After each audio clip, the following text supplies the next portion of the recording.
We must treat each man on his worth and merits as a man. We must see that each is given a square deal, because he is entitled to no more and should receive no less. The welfare of each of us is dependent fundamentally upon the welfare of all of us. I have always believed that a significant part of our welfare and happiness depends on the vigorous life, a life in part spent outdoors and away from common cares. Indeed, all life in the wilderness is so pleasant that the temptation is to consider each particular variety, while one is enjoying it, as better than any other.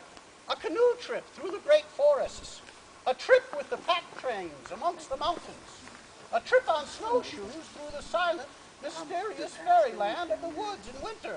Each has its peculiar charm. And isn't it wonderful that each one of those particular adventures can be had here in the Black Hills National Forest?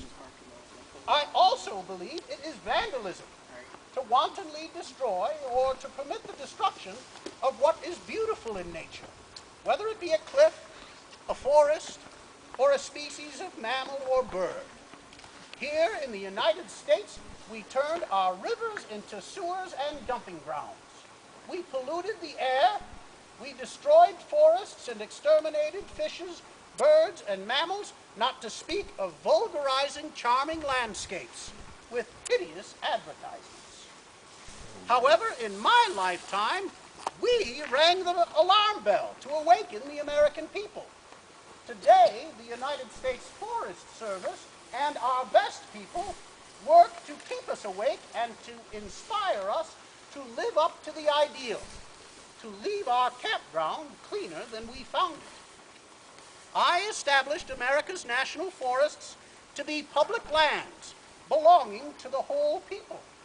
Our national forests are the only wild lands most Americans will ever truly own.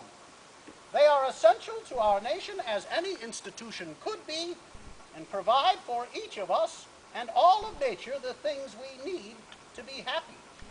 Most of our clean water comes from our national forests here in the West, and many of our best memories are of places and experiences here in the frontier of America.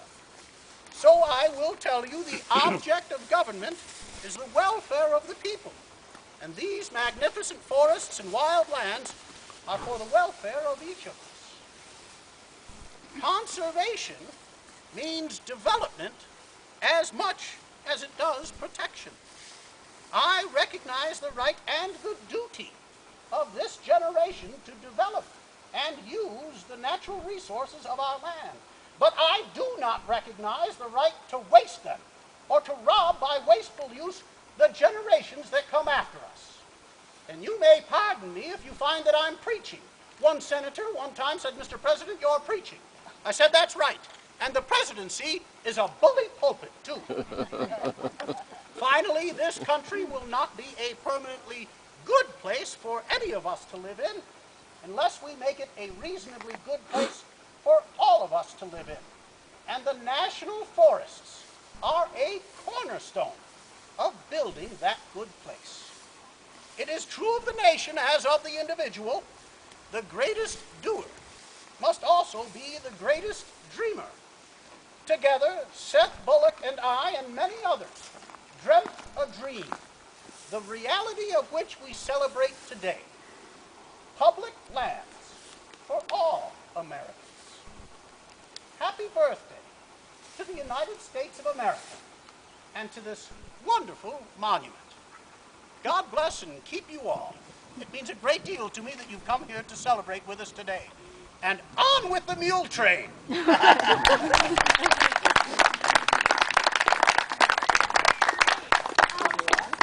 you, Mr. President. The next I'd like to invite Kevin Kuchenbecker from the Deadwood Historical Preservation Commission. I said that right? And he's going to say a few words. So.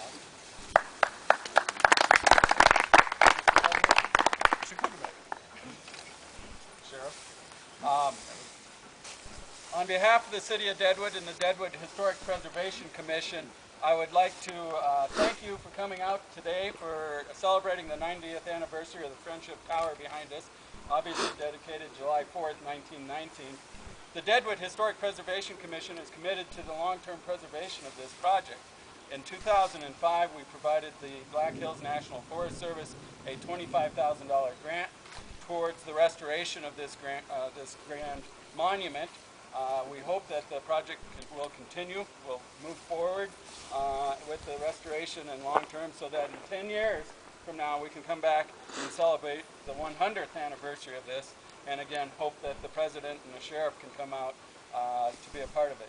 I think it speaks truly on the frontier, as they both mentioned, the friendship between these two fine Americans, and it's our responsibility as Americans to be good stewards of the land, the resources, and the craftsmanship and monuments that we have. And that's what the Deadwood Historic Preservation Office and the City of Deadwood is committed.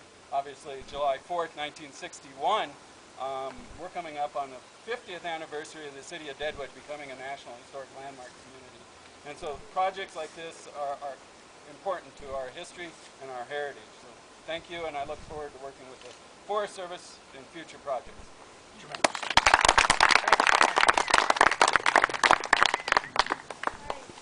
Well, thank you everyone for coming today. The mule train decided that they would stay down in the parking lot. If I were down there, we would have shouted charge and descended the mountain. So on your way down, go ahead and stop and say hello to them. Thank you guys so much for coming, and thank you for everyone for coming to this event. President Roosevelt and Sheriff Bullock will be available for interviews afterwards if you'd like. So thank you again for coming. And if the media are interested, we do have an informational sheet, and just the general visitors too. We have an information sheet that tells a little bit about the history and the background of the friendship of these two men. So if you're interested, Deb Tinker, she's right over there. She'll have those papers. And that summary was written by Dr. Wolf, the author of Seth Bullock, Black Hills Lawman. So thank you everyone for coming.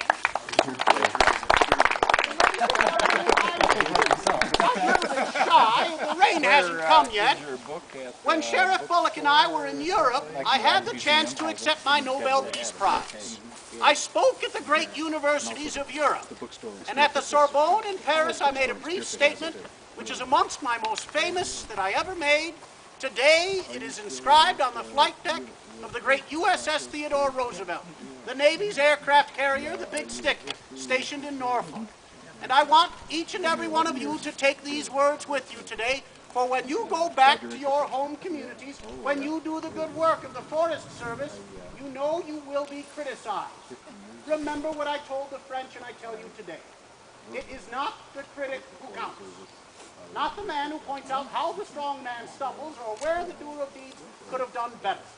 The credit belongs to the man, and today to the woman who's actually in the arena, whose face is marred by dust and sweat and blood, who strives valiantly, who errs and comes up short again and again, because there is no effort without error or shortcoming, but who knows the great devotions, the great enthusiasms, who spends himself in a worthy cause, and who, in the end, at the best, knows the triumph of high achievement, and who, at the worst, if he fails, at least he fails while daring greatly, that his name shall never be with those cold and timid souls who know neither victory nor defeat. Ladies and gentlemen, on behalf of Sheriff Bullock and myself, thank you so very much for sharing this fine day with us. Thank you. Yes, he's very good, isn't he? Yeah. He even has the voice too. Yeah, that's right. He works hard on that. Sure, please. We probably don't